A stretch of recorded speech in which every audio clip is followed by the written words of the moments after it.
Penutupan kegiatan retret Laskar Padu Satria Jilid 2 yang diselenggarakan oleh Pemprov Sumatera Selatan diwarnai tangis haru peserta retret pada saat bertemu dengan orang tua di bumi perkemahan Gandus, Palembang.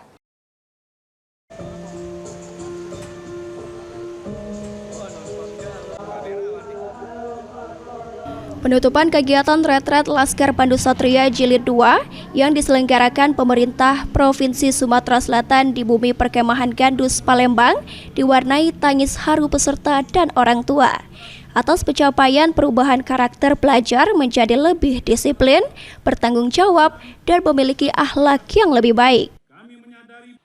Asisten Satu Bidang Pemerintahan dan Kesejahteraan Masyarakat Setda Sumsel, Apriyadi mengatakan, sejak pertama masuk hingga penutupan kegiatan retret, sudah banyak perubahan karakter pelajar menjadi lebih baik. Lantaran, setiap generasi muda nantinya akan melanjutkan tongkat estafet masa depan Sumatera Selatan.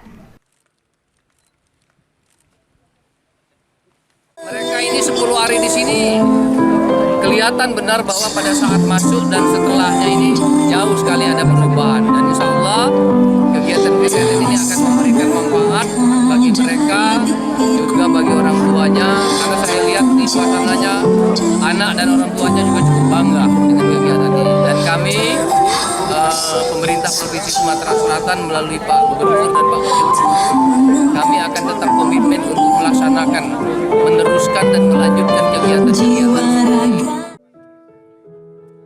Sementara itu, salah satu peserta retret Laskar Padu Satria Jilid 2, Muhammad Raka Daris, mengaku senang telah mengikuti kegiatan retret lantaran selama 10 hari setiap pelajar dididik untuk selalu disiplin, bertanggung jawab, dan ditanamkan untuk memiliki jiwa kepemimpinan.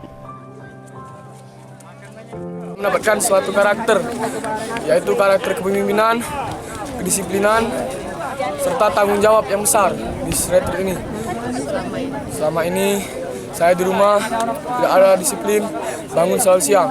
Tapi di sini banyak perubahan yang terjadi pada saya. Saya bangga anak saya sudah mempunyai karakter di sini, sudah menjadi kepribadian yang mandiri. Selama ini benar kata anak saya, di rumah suka kurang disiplin dalam segala hal, baik dari sekolah maupun di rumah. Tapi dengan adanya ini anak-anak menjadi kepemimpinan yang baik, pribadi yang baik, karakter yang baik. Mudah-mudahan ke depannya bisa lebih bertanggung jawab pada dirinya sendiri. Kegiatan retret Laskar Padu Satria Jilid 2 yang digagas langsung oleh Gubernur Herman Deru telah dilaksanakan selama 10 hari sejak tanggal 5 hingga 14 November 2025 dengan tujuan membentuk karakter pelajar di Sumatera Selatan. Eki Saputra, PAL TV.